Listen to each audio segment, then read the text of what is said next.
I'm Maria Castellano, 67 years old, and for 43 years, I ran Castellano's Italian kitchen in the North End of Boston with my husband Vincent. Vincent died 2 years ago from a sudden heart attack. He was 69, still working the kitchen every day, still perfecting the recipes his grandmother brought from Naples in 1927. The restaurant was our life, our love story, our legacy. When Vincent died, I thought I'd have to close Castellano's. I couldn't run it alone. The grief was crushing. Every corner of that restaurant held memories. Vincent singing while he made sauce, Vincent teaching our granddaughter Sophia how to roll fresh pasta, Vincent's laugh echoing through the dining room during Sunday family dinners. But Sophia begged me not to close it. "Nonna, please," she said, holding my hands across the kitchen table the week after Vincent's funeral. "Nonno loved this restaurant. It's our family's heart. Let me help you. I'll work full-time. I'll learn everything. We'll keep Nonno's dream alive together." She was 28 years old, my oldest granddaughter, the one Vincent had doted on since she was born.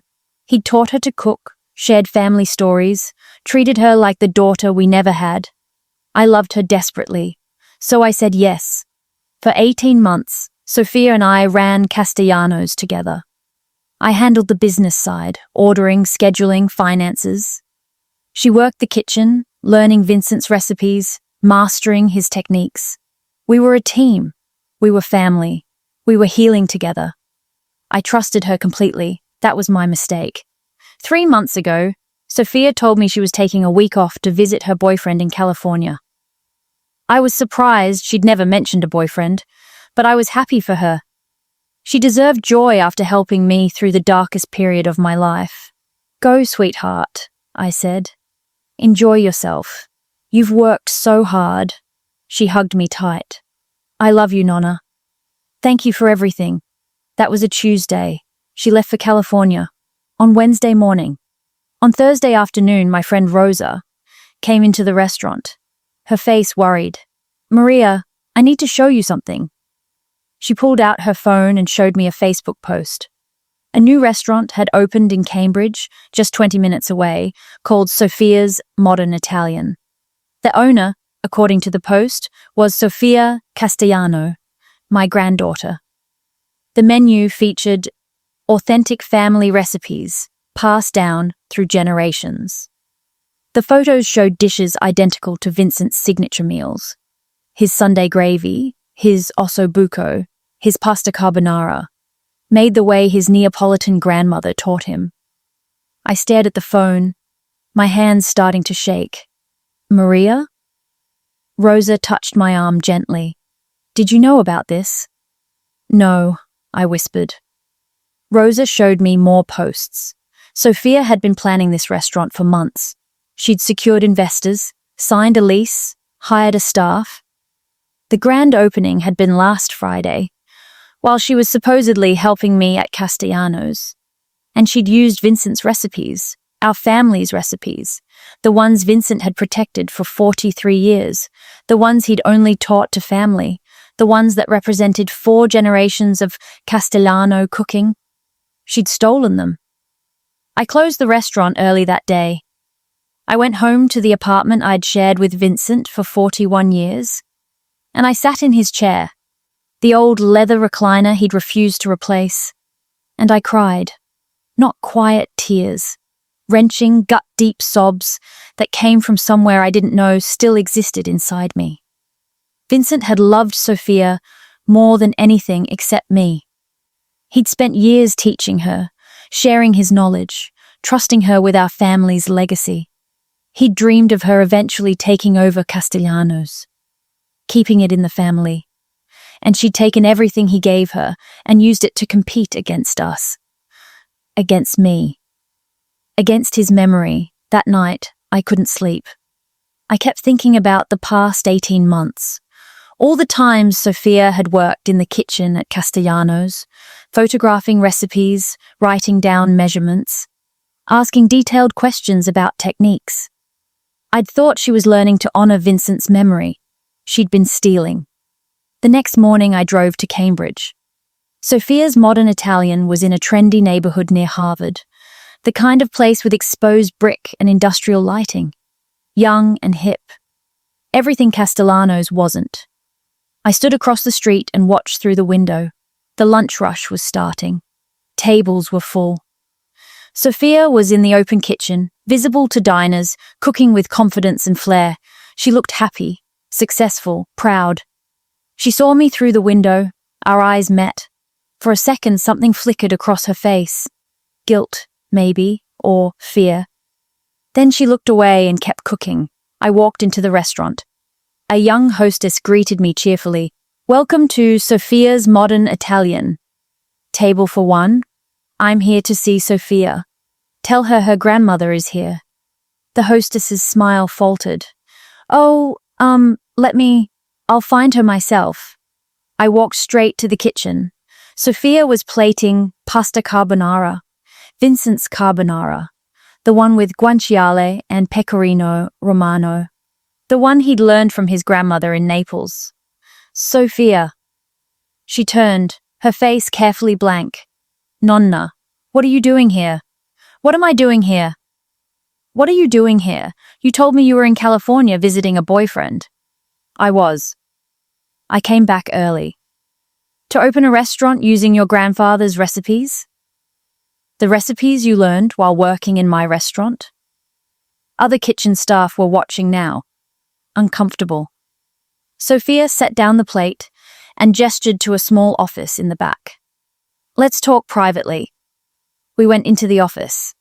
She closed the door and immediately her expression hardened. "I knew you'd be upset," she said. "But Nonna, I had to do this. Castellano's is dying. It's old-fashioned. The neighborhood is changing. We're losing money." "We are not losing money. We're doing fine." "Fine isn't enough. I'm 28 years old.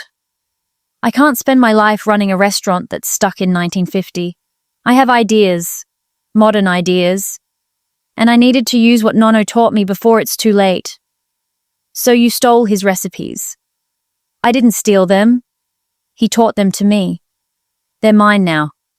I felt something crack inside my chest. "They're not yours. They're family recipes. They belong to Castellano's. They belong to your grandfather's memory." Sophia's face twisted with frustration. "His memory? Nonna, he's dead. He's gone. And you want me to spend my whole life cooking his recipes in his restaurant, living in his shadow? I needed to make something of my own. Using everything he gave you. Yes, because that's what he taught me. Should I just forget everything and start from zero? That's stupid. You lied to me. For months. While I trusted you. While we worked together, you were planning to betray me. I didn't betray you. I'm building my own business. It's not personal." "Not personal?" My voice rose despite myself. "You stole from me. From your grandfather's legacy. From our family. How is that not personal?" "Because it's business, Nonna. This is how the restaurant world works. Chefs move on. They take what they learned and they build their own places. It's normal. Not with family recipes. Not by lying to the people who loved you and trusted you." Sophia sighed, like I was being unreasonable. "Look, I'm sorry you're upset. But I'm not closing my restaurant. It's successful. People love it. And if Castellano's can't compete, maybe it's time to accept that it's over." I stared at my granddaughter. This girl I'd loved since the moment she was born. This girl Vincent had adored. This girl who'd cried at his funeral and promised to honor his memory. And I didn't recognize her. "Get out," she said quietly. "I have a lunch service to run." I left. I drove back to the North End in a daze. When I got to Castellano's, I went into the kitchen and stood where Vincent had stood for 43 years. The kitchen where he'd taught Sophia to make pasta, where he'd shared family stories, where he dreamed of her future. And I made a decision. Vincent had been a gentleman, kind, forgiving, always seeing the best in people. If he were alive, he might have forgiven Sophia. He might have tried to understand. But I wasn't Vincent. I was Maria Castellano, and I'd spent 43 years building this business alongside my husband. I'd survived his death. I'd kept his restaurant alive. And I wasn't going to let our granddaughter destroy everything we'd worked for. Sophia wanted war.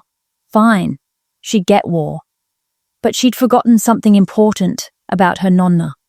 I might be 67, but I was also a second-generation Italian-American who'd grown up in a family where you fought for what was yours. And I had resources Sophia didn't know about, because Vincent had been old-fashioned in many ways, including his insistence on security. 3 years ago, after a break-in at another restaurant in the neighborhood, Vincent had installed security cameras throughout Castellano's. Kitchen, dining room, office, storage areas, 12 cameras total, recording 24 hours a day, saved to a cloud server. Vincent had managed the system. After he died, I'd barely thought about it. But the cameras were still recording, still saving footage. I went into the office and logged into the security system. I started reviewing footage from the past year. All those days, Sophia had worked in the kitchen, learning recipes, asking questions. And I found exactly what I suspected. Hours of footage showing Sophia photographing recipe cards, writing down measurements, taking pictures of Vincent's personal recipe book, the leather-bound notebook he'd kept for 40 years, the one containing his grandmother's original recipes from Naples. More footage showed her bringing in her phone and recording videos while I was out of the kitchen. Videos of her making dishes, explaining techniques, creating a complete record of Vincent's cooking methods. In one clip, she held up a recipe card to her phone's camera and read it aloud, word for word. Vincent's Sunday gravy recipe, the one his grandmother had taught him. The one that took 8 hours to make properly. I downloaded everything. Hours of footage, organized by date. Then I made phone calls. First to my lawyer, Anthony Moretti, who'd handled our business affairs for 20 years and had been Vincent's closest friend. Maria, what can I do for you? Anthony, my granddaughter, stole Vincent's recipes and opened a competing restaurant. I have video evidence. I want to sue her.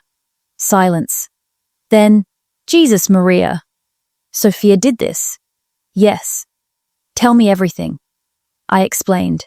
The 18 months of working together, the lies, the theft of recipes, the competing restaurant using Vincent's family recipes. Do the recipes have any legal protection? Anthony asked. Vincent never patented them or anything like that. But they're trade secrets, aren't they? Family recipes we've kept private for 43 years? Potentially, yes. Trade secret law protects confidential business information that provides a competitive advantage. If you can prove the recipes were kept secret, that they provide economic value, and that Sophia had access to them only through her relationship with your restaurant, we might have a case. I have video footage of her photographing the recipes and recipe book. Dozens of hours of evidence. That's good. That's very good. Send me everything. I'll review it and prepare a case. But Maria, you need to understand, this will be expensive. And it's family. Are you sure you want to do this? I thought about Vincent. About 43 years of marriage. About his dreams for Castellanos. About his love for Sophia and how she'd betrayed that love. I'm sure. Okay, let's destroy her. While Anthony prepared the legal case, I did something else. I called every food critic, food blogger, and restaurant reviewer in Boston. I'd built relationships with these people over 4 decades. They'd reviewed Castellano's dozens of times. They knew Vincent. They respected our family. I told them what Sophia had done. I didn't lie. I didn't exaggerate. I just told the truth. My granddaughter had worked in my kitchen for 18 months.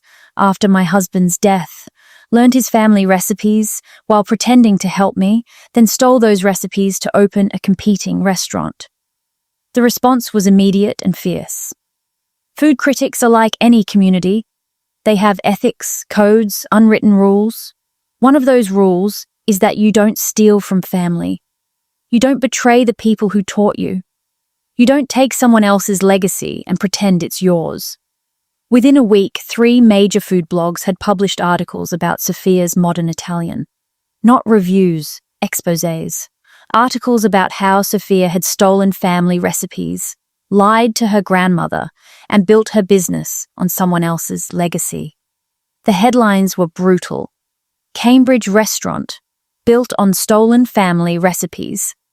Granddaughter betrays family legacy to open competing business. Sophia's modern Italian, not so original after all. Each article included details about Castellano's 43-year history, Vincent's story, his grandmother's recipes from Naples, the family tradition Sophia had violated. The backlash was swift. Sophia's restaurant reviews on Yelp and Google turned negative. People cancelled reservations. Her Instagram comments filled with accusations and anger. But I wasn't done. I contacted Sophia's investors. I'd learned their names through Anthony's investigation. They were 3 young tech entrepreneurs who'd backed her restaurant as a trendy investment. I sent them copies of the security footage. I showed them Sophia photographing recipes, recording videos, stealing trade secrets while working at Castellano's. I explained that Anthony was preparing a lawsuit for theft of trade secrets, breach of fiduciary duty, and tortious interference with business relationships. If they continued backing Sophia's restaurant, they could be named as co-defendants. 2 of the 3 investors withdrew their support within 48 hours. Without investor backing, Sophia couldn't make rent on her Cambridge location. She couldn't pay her staff. The trendy restaurant she'd built on my husband's stolen recipes was collapsing. And through all of this, she didn't call me, didn't apologize, didn't try to make it right. She was her mother's daughter in that way. My daughter Christina had been the same, proud, stubborn, unable to admit when she was wrong. Christina had died in a car accident when Sophia was 15. Vincent and I had helped raise Sophia after that. We'd treated her like our own daughter, and this was how she repaid us. 3 weeks after I started my campaign, Sophia finally called. "Nonna, please, you're destroying me." "I'm not destroying you. I'm protecting what's mine. Your lawsuit is going to bankrupt me. The investors pulled out. I can't pay my staff. The restaurant is dying." "Good. How can you say that?" "I'm your granddaughter. You're a thief. You stole from me. From your grandfather's memory. You lied to me while I was grieving. You betrayed everything Vincent taught you. I was trying to build something of my own. By stealing from your family? That's not building, Sophia. That's theft." She was crying now. "Please, Nonna, I'll close the restaurant. I'll stop using the recipes. Just drop the lawsuit." "No. What do you want from me?" I thought about what Vincent would want. Vincent, who'd loved her so much. Vincent, who dreamed of passing our restaurant to her someday. "I want you to admit what you did. Publicly. I want you to acknowledge that you stole family recipes while working at Castellano's. I want you to apologize to me, to your grandfather's memory, and to everyone you lied to. And I want you to never, ever work in a restaurant in Boston again. You can't do that. You can't ban me from working. I can make it very, very difficult. Every restaurant owner in the North End knows what you did. Word travels. You think anyone will hire you after this? Silence on the line. Then, I hate you. You don't hate me. You hate that you got caught. You hate that there are consequences for betraying your family." She hung up. 2 days later, Anthony called me. "Maria, Sophia's lawyer, contacted me. She wants to settle. She'll close the restaurant, sign a non-compete agreement preventing her from opening any Italian restaurant in Massachusetts for 5 years, and make a public statement acknowledging the theft of recipes. What about the money she made from the restaurant? She claims there's no money left. The investors took their initial capital back. She's in debt. I want every penny she made. Maria, there might not be any pennies. Then she can sell her car, her apartment, whatever she has. I want restitution. Anthony sighed. You're really going for the throat on this. She stole from my dead husband. Yes, I'm going for the throat. The settlement was finalized 3 weeks later. Sophia's modern Italian closed permanently. She sold her car and most of her possessions to pay $22,000 in restitution. Not even close to what she'd stolen, but all she had. She posted a statement on social media acknowledging that she'd used family recipes from Castellano's without permission and apologizing for betraying her grandmother's trust. The non-compete agreement banned her from opening any Italian restaurant in Massachusetts for 5 years, and I never spoke to her again. Not because I didn't love her. Part of me would always love the little girl who used to help Vincent in the kitchen, who used to sit on his lap while he told stories about Naples, who used to call me every Sunday just to talk. But that little girl was gone. The woman who'd replaced her was someone I didn't recognize. Someone willing to lie, steal, and betray family for personal gain. Vincent would have been heartbroken. 6 months after the settlement, I was closing Castellano's for the night when a young woman knocked on the door. I'm sorry, we're closed, I called out. Mrs. Castellano? I'm Rachel Kim. I'm a culinary student at Boston University. I read about what happened with your granddaughter, and I wanted to ask if you might be looking for help. I studied her through the glass door. Early 20s, nervous but determined.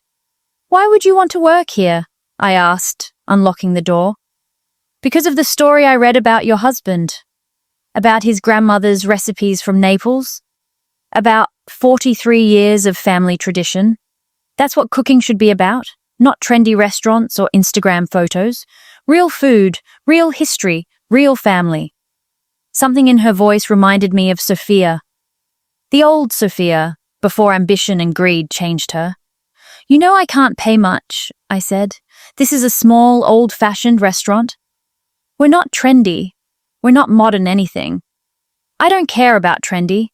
I want to learn real Italian cooking from someone who knows what it means. I looked at this young woman, this stranger who'd knocked on my door because she believed in tradition and family and the things Vincent had valued. And I made a decision. Come back tomorrow morning at 8. We'll see if you can keep up with an old lady. Rachel smiled. Yes, ma'am. She showed up the next morning at 7:30. She's been working at Castellano's ever since. I teach her Vincent's recipes. I tell her stories about his grandmother in Naples. I show her the leather-bound recipe book Vincent kept for 40 years. And slowly, the wound Sophia left is healing. I'm 67 years old now. Castellano's is still standing.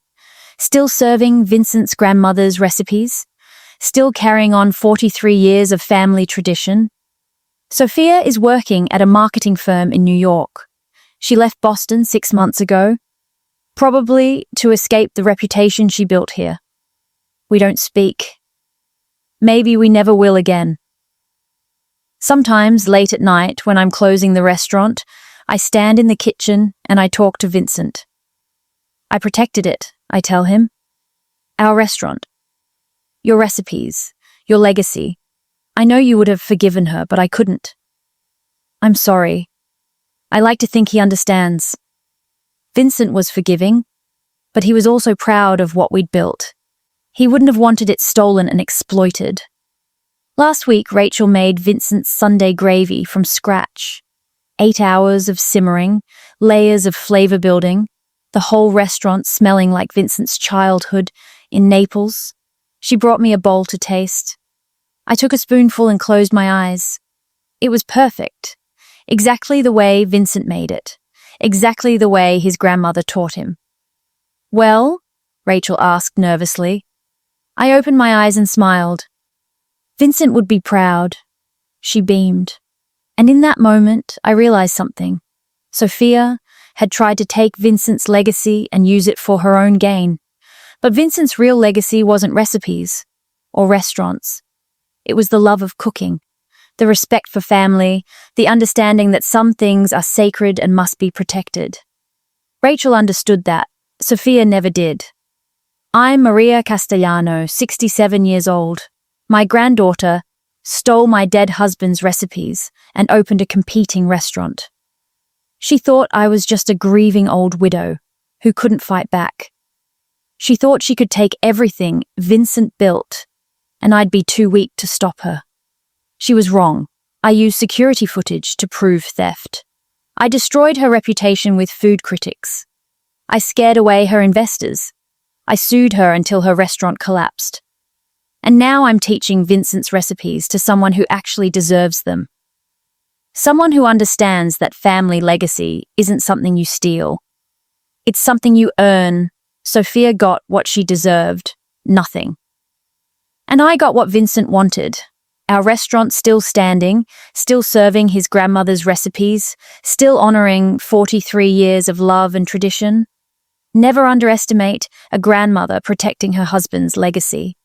We might be old, but we remember everything, and we know how to fight. The end. Subscribe for more grandma justice stories.